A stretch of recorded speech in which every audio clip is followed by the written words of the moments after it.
بسم اللہ الرحمن الرحیم۔ آپ نے زمینی آفات کے بارے میں تو سنا ہوگا، مثلا زلزلہ، سیلاب، قتل و غارت اور اس کے نتیجے میں ہونے والی تباہ کاریاں۔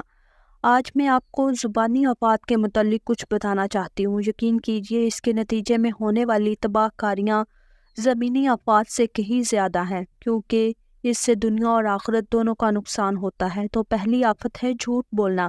نبی کریم صلی اللہ علیہ وآلہ وسلم نے فرمایا، میرے پاس گزشتہ رات خواب میں 2 آدمی آئے۔ انہوں نے کہا کہ جسے آپ نے دیکھا کہ اس کا جبڑا چیرا جا رہا تھا، وہ بڑا ہی جھوٹا تھا، جو ایک بات کر لیتا اور ساری دنیا میں پھیلا دیتا تھا۔ قیامت تک اس کو یہی سزا ملتی رہے گی۔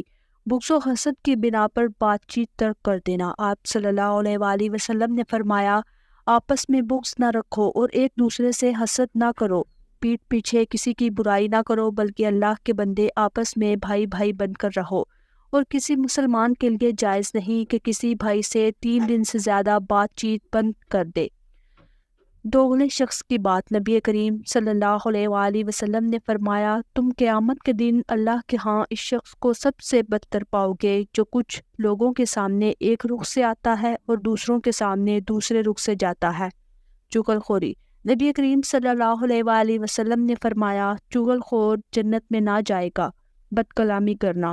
آپ صلی اللہ علیہ وآلہ وسلم نے فرمایا، عائشہ رضی اللہ تعالیٰ عنہا وہ آدمی بدترین ہے جسے اس کی بد کلامی کے ڈر سے لوگ چھوڑ دیں۔ کسی مسلمان کو گالی دینا۔ رسول اللہ صلی اللہ علیہ وآلہ وسلم نے فرمایا، مسلمان کو گالی دینا گناہ ہے اور اسے قتل کرنا کفر ہے۔ کسی مسلمان پر لعنت بھیجنا۔ نبی کریم صلی اللہ علیہ وآلہ وسلم نے فرمایا، جس نے کسی مسلمان پر لعنت بھیجی تو یہ اس کے خون کرنے کے برابر ہے، اور جو شخص کسی مسلمان کو کافر کہے تو وہ ایسا ہے جیسے اس کا خون کیا۔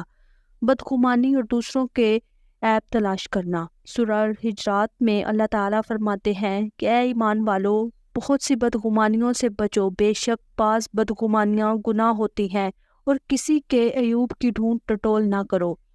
رسول اللہ صلی اللہ علیہ وآلہ وسلم نے فرمایا، بدگمانی سے بچتے رہو۔ بدگمانی اکثر تحقیق کے بعد جھوٹی ثابت ہوتی ہے، اور کسی کے عیب ڈھونڈنے کے پیچھے نہ پڑو۔ کسی کا عیب خواہ مت ٹٹولو اور کسی کے بھاؤ پر بھاؤ مت بڑھاؤ۔ اپنے مسلمان بھائی کو کافر کہنا۔ رسول اللہ صلی اللہ علیہ وآلہ وسلم نے فرمایا، جس شخص نے بھی اپنے کسی بھائی کو کہا کہ اے کافر، تو دونوں میں سے ایک کافر ہو گیا۔ کسی قوم کا مذاق اڑانا۔ اللہ سبحانہ وتعالیٰ سورہ الحجرات میں فرماتے ہیں کہ اے ایمان والو، کوئی قوم کسی دوسری قوم کا مذاق نہ بنائے، اسے حقیر نہ جانا جائے کہ کیا معلوم شاید وہ اس سے اللہ کے نزدیک بہتر ہو۔ غیبت کرنا۔ اللہ تعالیٰ قرآن مجید میں ارشاد فرماتے ہیں، اور تم میں بعض بات کی غیبت نہ کرے۔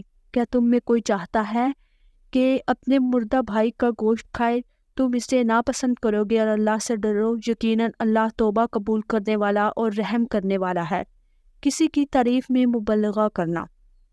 نبی کریم صلی اللہ علیہ وآلہ وسلم نے سنا ایک شخص دوسرے شخص کی تعریف کر رہا ہے اور تعریف میں بہت مبالغے سے کام لے رہا تھا، تو حضرت صلی اللہ علیہ وآلہ وسلم نے فرمایا، تم نے اسے ہلاک کر دیا، یا یہ فرمایا، تم نے اس شخص کی کمر کو توڑ دیا۔ ان تمام احادیث کو پڑھنے کے بعد زبان سے ہونے والی ہلاکتوں کا اندازہ کر لیجیے، اور اپنی زبان کی اور اس کی سنگینیوں سے بچنے کی کوشش کیجیے۔ ہمارے سامنے ہمارے پیارے نبی صلی اللہ علیہ وآلہ وسلم کا اخلاق بطور نمونہ موجود ہے۔ رسول اللہ صلی اللہ علیہ وآلہ وسلم نہ بدگو تھے، نہ بد زبانی کرتے تھے، بلکہ آپ صلی اللہ علیہ وآلہ وسلم فرمایا کرتے تھے، تم میں سب سے زیادہ بہتر وہ ہے جس کے اخلاق سب سے اچھے ہوں۔ اللہ سبحانہ وتعالی ہم سب کے ہاتھ اور زبان سے دوسرے مسلمان کو محفوظ رکھے، ہمیں اپنی زبان کی حفاظت کرنے کی توفیق عطا فرمائے، آمین۔